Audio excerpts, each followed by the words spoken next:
রাজনৈতিক নেতাদের সঙ্গে নিউ ইয়র্কে সরকারি সফরের প্রধান উপদেষ্টা। রাজনৈতিক নেতাদের উপস্থিতি নিয়ে প্রশ্ন রাশেদের। রাতভর বৃষ্টি, সাত সকালে ডুবল ঢাকা। বংশালের রাস্তায় জমে থাকা পানিতে বিদ্যুতায়িত হয়ে যুবকের মৃত্যু। রাবিতে চলছে শাটডাউন কর্মসূচি, শিক্ষক কর্মকর্তাদের মানববন্ধন। দুর্গাপূজার পরে রাকসু নির্বাচন চায় ছাত্রদল। অবহেলিত সম্ভাবনার সাতক্ষীরা, থমকে আছে অবকাঠামো সংকটে। সঠিক পরিকল্পনায় বদলে যেতে পারে উপকূলীয় জেলা, মত বিশেষজ্ঞদের। এবং বেড়েই চলেছে ইসরায়েলের বর্বরতা, গাজায় একই পরিবারের 25 জনকে হত্যা। সরকার বিরোধী বিক্ষোভে উত্তাল পেরু।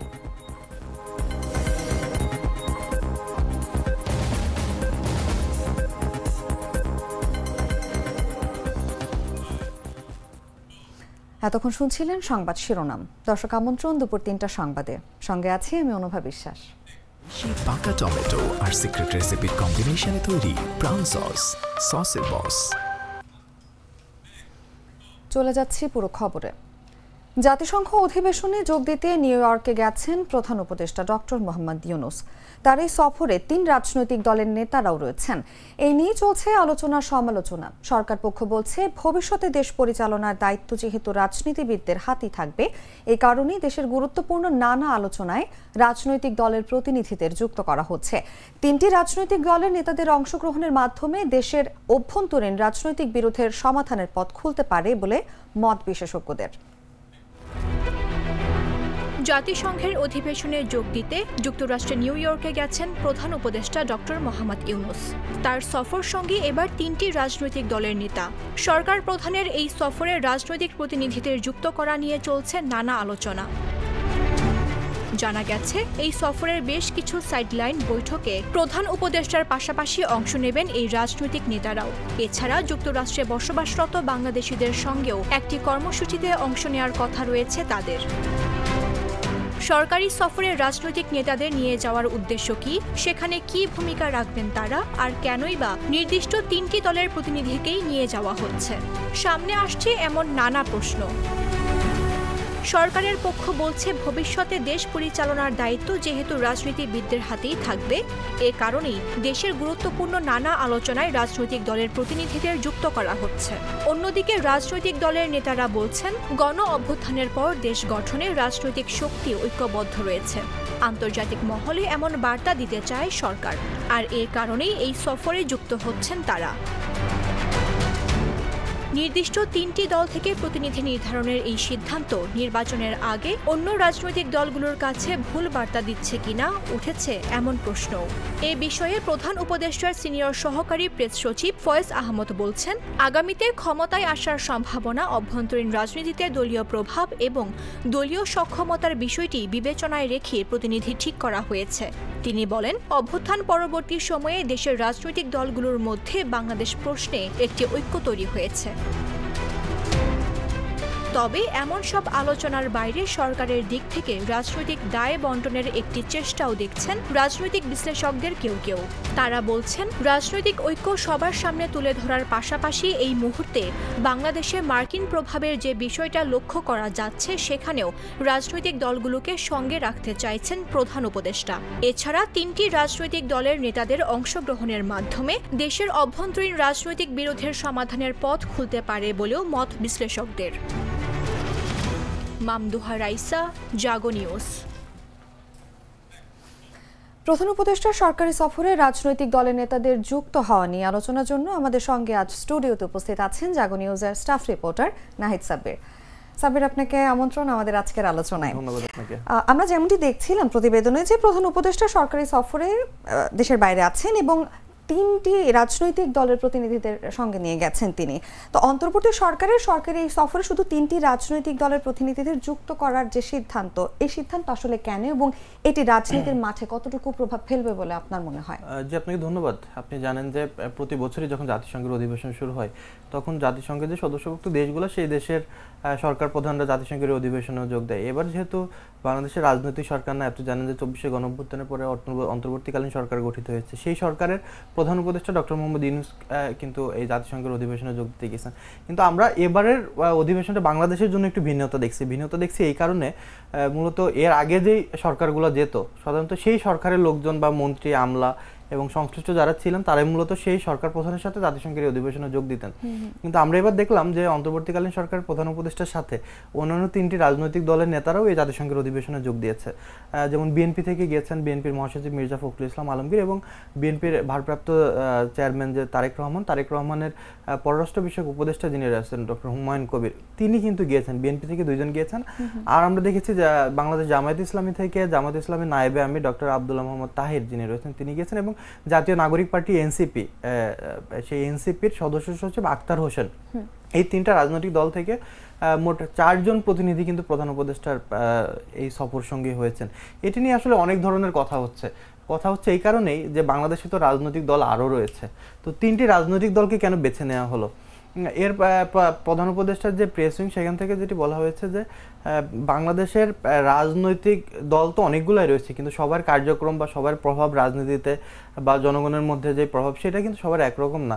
তো ক্ষমতার ভারসাম্য এবং আগামী জাতীয় রাজনীতিকে নির্বাচনকে সামনে রেখে সেই নির্বাচনে কারা ক্ষমতায় যেতে পারে এরকম একটি প্রেডিকশন এবং রাজনীতিতে যাদের অনেক বেশি প্রভাব, এই সব বিষয় মিলেই কিন্তু আসলে এই সফরে 3টা রাজনৈতিক দলকে আমন্ত্রণ জানিয়ে প্রধান উপদেষ্টা সফর সঙ্গী করা হয়েছে।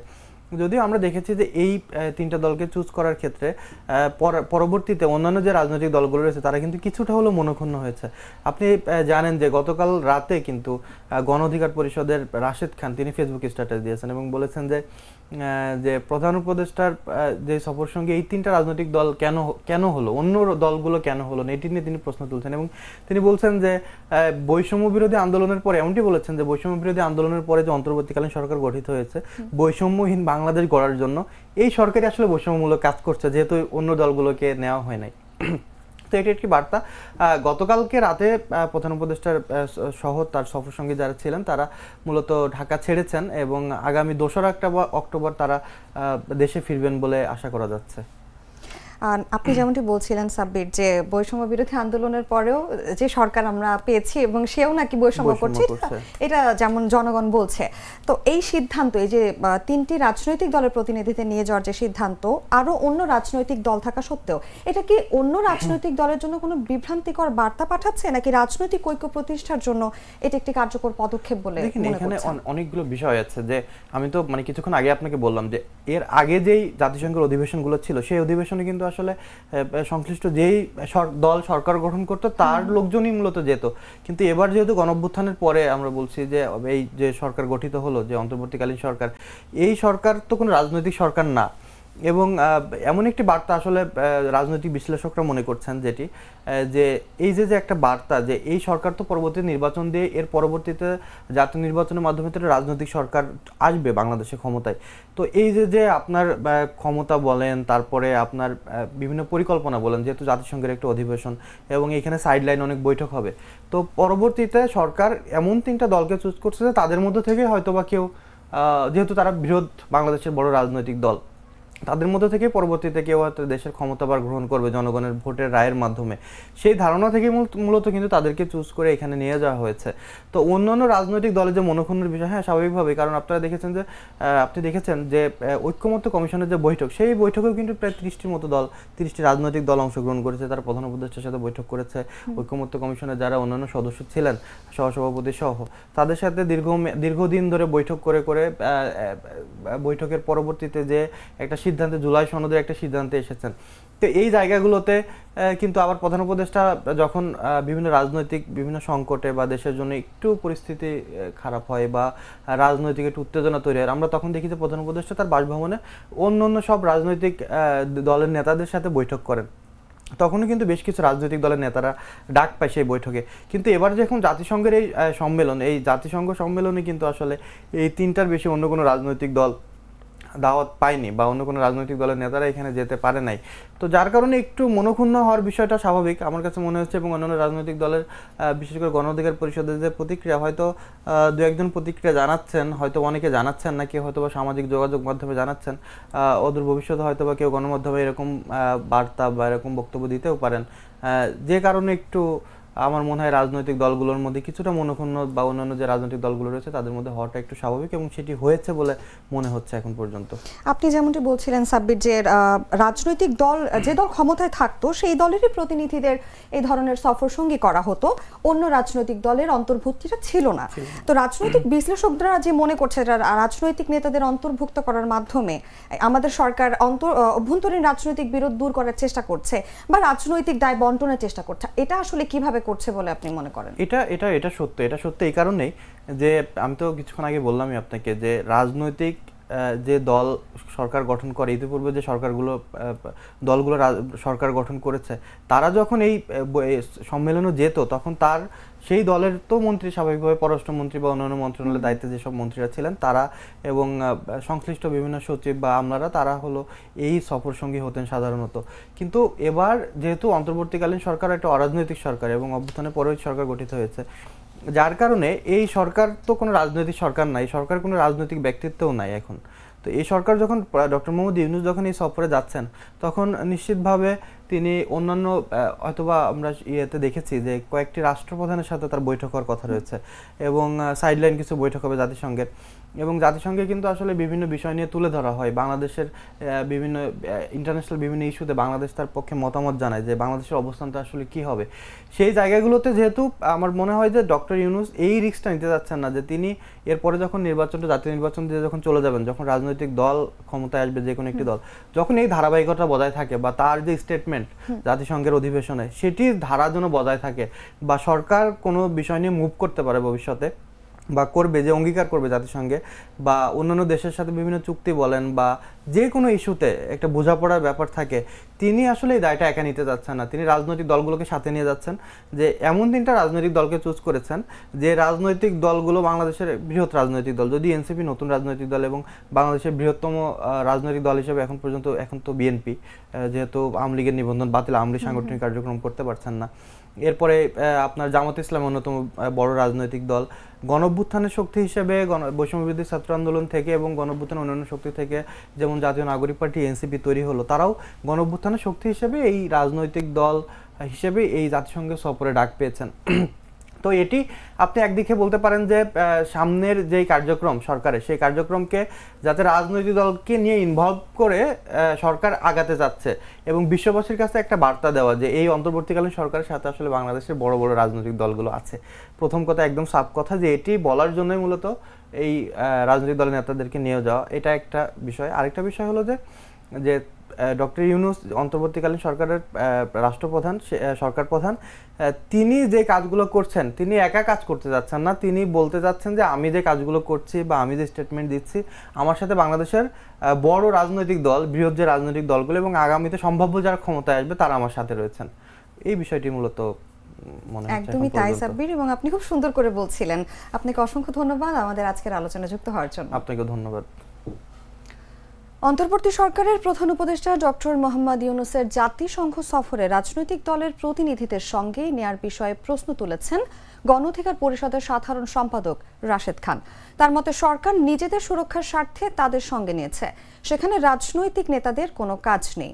সোমবার সকালে সামাজিক যোগাযোগ মাধ্যম ফেসবুকে দেয়া এক পোস্টে তিনি এসব কথা বলেন। ওই পোস্টে রাশেদ খান লিখেছেন, উপদেষ্টারা প্রোটেকশনের জন্য রাজনৈতিক দলের প্রতিনিধিদের নিয়েছেন, স্বাভাবিকভাবেই সেখানে আওয়ামী লীগের নেতাকর্মীরা বিক্ষোভ করবে, হয়তো গালিগালাজ বা অপদস্থ করার মতো ঘটনাও ঘটতে পারে। তিনি লিখেছেন, ইতোমধ্যে বিএনপি জামায়াতের নেতাকর্মীরা ব্যানার নিয়ে নেমেছে, একই সঙ্গে আওয়ামী লীগও সেখানে রয়েছে, ফলে বিদেশের মাটিতে মুখোমুখি অবস্থান তৈরি হয়েছে। গণ অধিকার পরিষদের সাধারণ সম্পাদক মনে করেন, সরকারের উপদেষ্টারা যতই বড় কথা বলুন না কেন, রাজনৈতিক দলগুলোর সমর্থন ও সহযোগিতা ছাড়া তারা টিকে নেই, বরং বৈষম্য দূর করতে এসে এই উপদেষ্টা পরিষদ আরও বৈষম্য তৈরি করছে। শ্রেষ্ঠাশের শেষে তিনি প্রধান উপদেষ্টার জাতিসংঘ সফর সফল ও সার্থক হওয়ার কামনা করেছেন।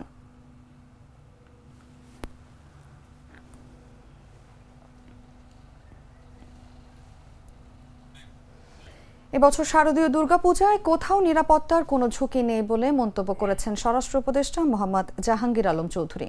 বলেন, এবারের দুর্গাপূজা ঘিরে সাম্প্রদায়িক সম্প্রীতির বন্ধন আগের চেয়ে আরও বেশি উন্নত হবে। সোমবার সকালে তিনি নারায়ণগঞ্জ শহরে শ্রী রামকৃষ্ণ মিশন আশ্রমে পূজা মণ্ডপ পরিদর্শন শেষে সাংবাদিকদের প্রশ্নের জবাবে এই মন্তব্য করেন। স্বরাষ্ট্র উপদেষ্টা বলেন, এবার সব ধরনের মানুষ যাতে মিলেমিশে উৎসব উদযাপন করতে পারেন, সরকার সেই লক্ষ্যে ইতিপূর্বে দেশের সবগুলো পূজা উদযাপন পরিষদের নেতাদের সঙ্গে বৈঠক করা হয়েছে।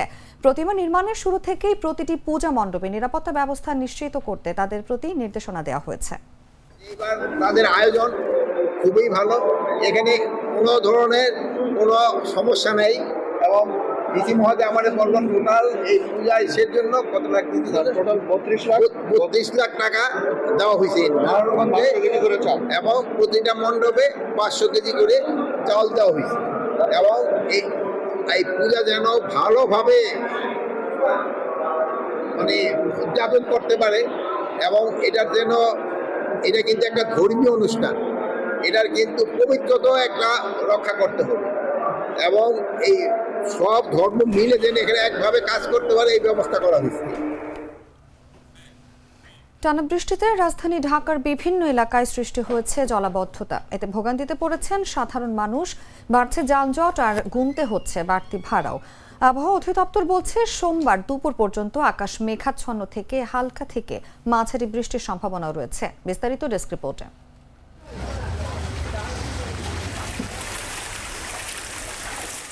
রাজধানী ঢাকায় রোববার রাত থেকে টানা বৃষ্টি হচ্ছে। এতে রাজধানীর বিভিন্ন সড়ক থেকে অলিগলি সহ বিভিন্ন এলাকায় পানি জমে তৈরি হয় জলাবদ্ধতা।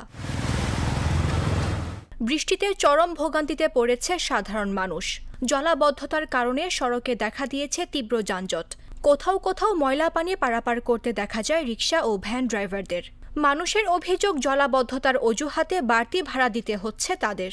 যাত্রী সকালে পানি গাজিতে যাত্রী পুরো আগুলা জ্বলে গেছে, যাত্রী কম ছিল, বারে বৃষ্টির সময় তো একটু বেশি হবে। কিছু জায়গায় তো মনে করেন যে যাত্রী খারাপ হয়ে রয়েছে, রিক্সা পাইতে আছে না, কিছু পাইতে আছে না পানির ভিতরে। অনেকে 10 টাকা বেশি দিতে আছে, কেউ 10 টাকা 20 টাকা চা খাইতে দিতে আছে, আবার কেউ লিগেলটাও দিতে আছে। সকালে ফার্মগেট, ধানমন্ডি, আসাদগেট, কলাবাগান, মোহাম্মদপুর, নিউ মার্কেট, মগবাজার, মিরপুর 10 ও শেওড়াপাড়ায় হাঁটু পানি থেকে কোমর সমান পানি জমে থাকতে দেখা যায়। বিশেষ করে আসাদগেট, মগবাজার ও মিরপুর শেওড়াপাড়ায় পরিস্থিতি ছিল আরও ভয়াবহ। আবহাওয়া অধিদপ্তর জানায়, রবিবার রাত 12টা থেকে সোমবার সকাল 6টা পর্যন্ত ঢাকায় 34 মিলিমিটার বৃষ্টি রেকর্ড করা হয়েছে। আগামী 2 দিনে বঙ্গোপসাগরে 2টি লঘুচাপ সৃষ্টি হতে পারে, যা বৃষ্টিপাত আরও বাড়িয়ে তুলতে পারে। সোমবার দুপুর পর্যন্ত আকাশ মেঘাচ্ছন্ন থেকে হালকা থেকে মাঝারি বৃষ্টির সম্ভাবনাও রয়েছে। অফিসগামী ও সাধারণ মানুষ এই আকস্মিক বর্ষণে সবচেয়ে বেশি ভোগান্তিতে পড়েন। কেউ বাসায় আটকে গেছেন, আবার কেউ কোমর সমান পানি পেরিয়ে গন্তব্যে পৌঁছাতে বাধ্য হয়েছেন। নিউজ ডেস্ক, জাগো নিউজ। রাজধানীর বংশাল নাজিরাবাজার এলাকায় রাস্তায় জমে থাকা বৃষ্টির পানিতে বিদ্যুতায়িত হয়ে আমিন নামে বাইসাইকেল আরোহী এক যুবকের মৃত্যু হয়েছে। তিনি একটি বেকারি দোকানের কর্মচারী। সোমবার সকাল 9:15টার দিকে বংশাল নাজিরাবাজার চৌরাস্তা কাজী আলাউদ্দিন রোডের জামাই গলিতে এই দুর্ঘটনা ঘটে। অচেতন অবস্থায় পথচারীরা তাকে উদ্ধার করে ঢাকা মেডিকেল কলেজ হাসপাতালে নিয়ে গেলে চিকিৎসক সকাল 9:10টার দিকে মৃত ঘোষণা করেন তাকে। পথচারীরা জানান, সকালে বাইসাইকেল নিয়ে নাজিরাবাজার কাজী আলাউদ্দিন রোড দিয়ে যাচ্ছিলেন ওই যুবক। হঠাৎ বাইসাইকেল সহ পানিতে পড়ে যান। দেখতে পেয়ে বাঁশ দিয়ে তাকে টেনে দূরে নিয়ে আসা হয়। এরপর পানি থেকে তুলে সঙ্গে সঙ্গে হাসপাতালে নিয়ে আসা হয়। তবে চিকিৎসক জানান তিনি মারা গেছেন। ঘটনাস্থলে রাস্তার পাশে বিদ্যুতের খুঁটি আছে। রাতে বৃষ্টিতে রাস্তায় পানি জমে গেছে। ধারণা করা হচ্ছে সেই খুঁটি থেকেই বিদ্যুতায়িত হয়েছিল পানি। মৃত আমিনের বাড়ি পিরোজপুরের ভান্ডারিয়া উপজেলার টেলিসানি গ্রামে। বাবার নাম মোহাম্মদ বাদশা মিয়া। বর্তমানে হাজারীবাগ বিজিবি 1 নম্বর গেট এলাকায় থাকতেন।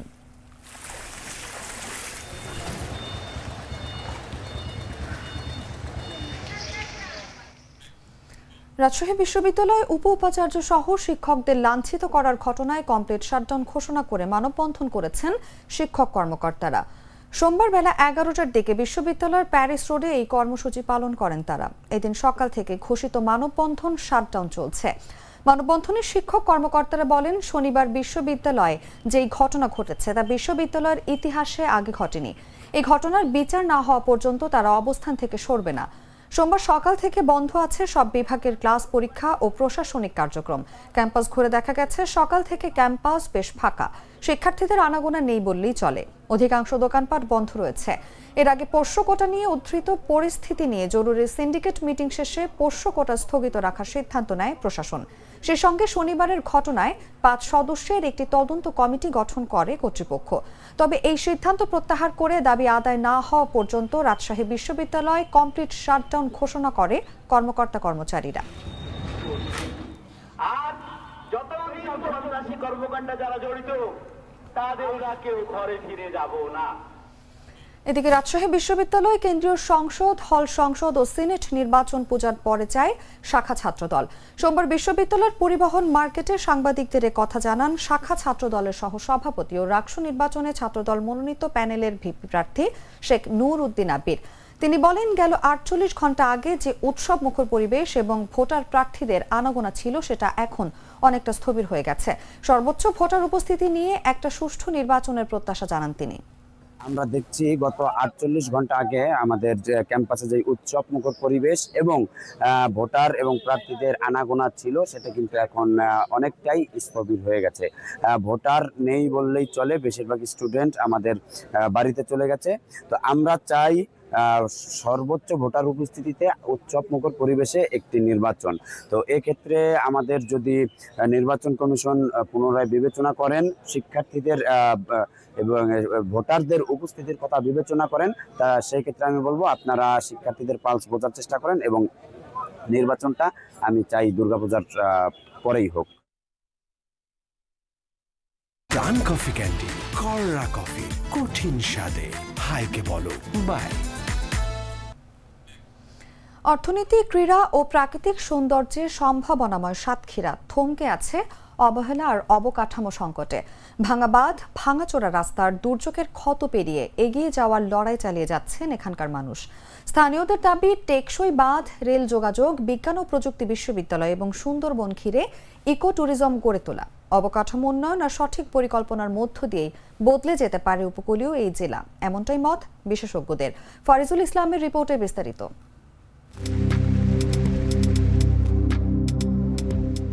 সাতক্ষীরা অর্থনীতি, ক্রীড়া আর প্রাকৃতিক সৌন্দর্যের এক অপার সম্ভাবনার নাম।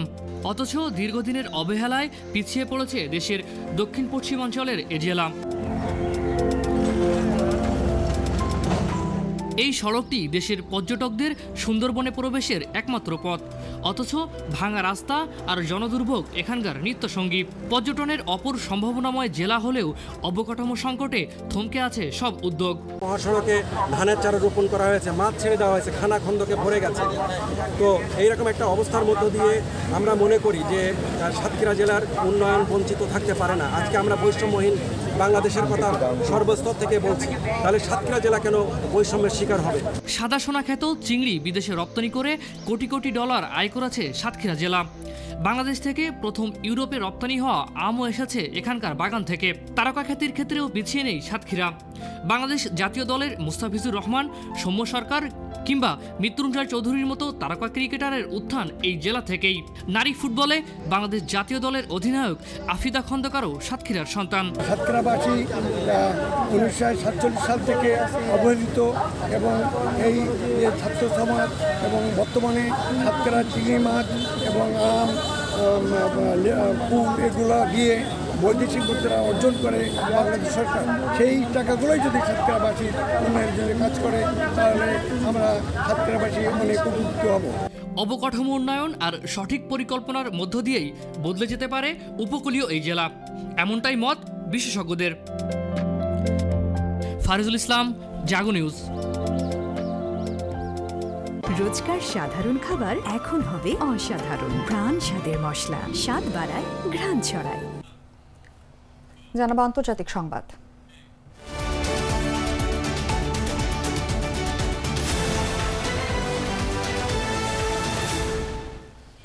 ফিলিস্তিনের যুদ্ধবিধ্বস্ত গাজা উপত্যকায় একই পরিবারের 25 সদস্যকে হত্যা করেছে দখলদার ইসরায়েলি সেনারা। রোববার গাজা সিটির সাবরা পাড়ায় এই হামলা চালানো হয়। আল জাজিরার প্রতিবেদনে বলা হয়, রোববার ভোরে সাবরা এলাকায় একাধিক বাড়িতে বোমা হামলা চালায় ইসরায়েলি সেনারা। আগস্টের শেষ দিক থেকে এই এলাকায় ট্যাঙ্ক দিয়ে ধ্বংসযজ্ঞ চালাচ্ছে দখলদার নেতানিয়াহু বাহিনী। প্রতিবেদনে বলা হয়, হামলার পর কমপক্ষে 17 জনকে জীবিত উদ্ধার করা হয়েছে। এখনো অনেকেই চাপা পড়ে থাকার আশঙ্কায় উদ্ধারকর্মী ও স্থানীয়রা খালি হাতে উদ্ধার তৎপরতা চালিয়ে যাচ্ছে। ভুক্তভোগী পরিবারের সদস্যরা জানিয়েছেন, ধ্বংসস্তূপের নিচে প্রায় 50 জন আটকা পড়েছে বলে তারা আশঙ্কা করছেন। ফিলিস্তিনি পরিবারটি এখনো আটকে পড়া বাকিদের উদ্ধারে জরুরি সাহায্যের আবেদন করেছে। ঘটনাস্থলে থাকা পরিবারের সদস্যরা জানিয়েছেন, তারা এখনো ধ্বংসস্তূপ থেকে চিৎকারের কণ্ঠস্বর শুনতে পাচ্ছেন।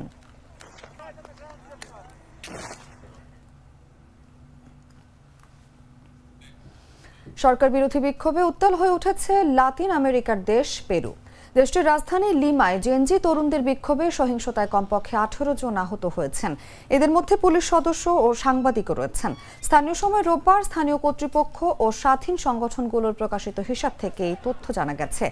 এফপির এক প্রতিবেদনে জানানো হয়েছে, এর আগে শনিবার শত শত বিক্ষোভকারী রাজধানীতে পুলিশের সঙ্গে সংঘর্ষে জড়িয়ে পড়ে। তারা পাথর ছুড়লে পুলিশ ও টিয়ার গ্যাস নিক্ষেপ করে বিক্ষোভকারীদের ছত্রভঙ্গ করে দেয়। জেনজি তরুণদের ডাকা এই বিক্ষোভে প্রেসিডেন্ট দিনা বলুয়ার্তের প্রশাসনের বিরুদ্ধে ক্ষুব্ধ অন্যান্য গোষ্ঠীও যোগ দেয়। সন্ধ্যা নামার পর বিক্ষোভকারীরা প্রেসিডেন্ট ও সংসদ ভবনের দিকে অগ্রসর হতে চাইলে পুলিশ বাধা দেয়। শনিবার পুলিশের পক্ষ থেকে প্রথমে তাদের 3 জন সদস্য আহত হওয়ার কথা জানানো হলেও পরে সেই সংখ্যা বেড়ে 12 জনে দাঁড়ায়। পেরুর জাতীয় সাংবাদিক সমিতি জানায়, পুলিশের ছড়া গুলিতে 6 সাংবাদিক আহত হয়েছে। তাদের মধ্যে 2 জন স্থানীয় রেডিও স্টেশন এক্সিটোসা নোটিসিয়াসের সাংবাদিক।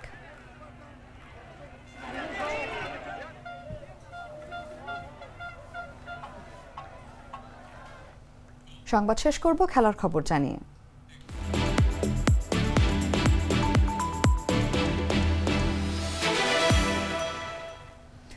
বাংলাদেশ ক্রিকেট বোর্ড নির্বাচনে জেলা ও বিভাগের অ্যাডহক কমিটি থেকে কাউন্সিলর করা এবং বিসিবির সভাপতি আমিনুল ইসলাম বুলবুলের চিঠির বৈধতা চ্যালেঞ্জ করে হাইকোর্টের সংশ্লিষ্ট শাখায় রিট দায়ের করা হয়েছে।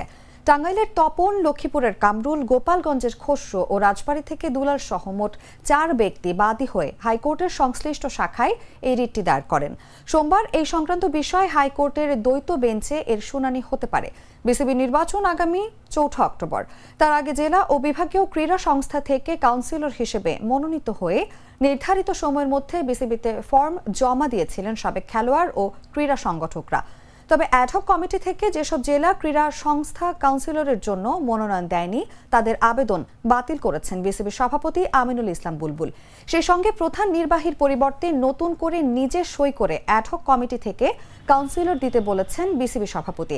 জানিয়ে গেল 2 দিন বেশ জোরে সোরে আলোচনা তৈরি হয়েছে।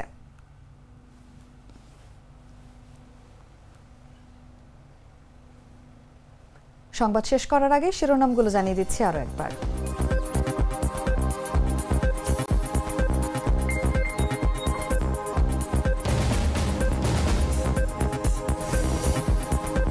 রাজনৈতিক নেতাদের সঙ্গে নিউ ইয়র্কে সরকারি সফরে প্রধান উপদেষ্টা। রাজনৈতিক নেতাদের উপস্থিতি নিয়ে প্রশ্ন রাশেদের। রাতভর বৃষ্টি, 7 সকালে ডুবল ঢাকা। বংশালে রাস্তায় জমে থাকা পানিতে বিদ্যুতায়িত হয়ে যুবকের মৃত্যু।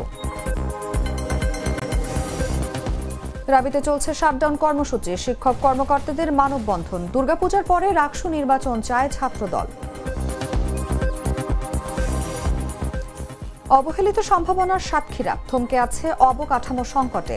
সঠিক পরিকল্পনায় বদলে যেতে পারে উপকূলীয় জেলা, মত বিশেষজ্ঞদের। এবং বেড়েই চলেছে ইসরায়েলের বর্বরতা। গাজায় একই পরিবারের 25 জনকে হত্যা। সরকার বিরোধী বিক্ষোভে উত্তাল পেরু।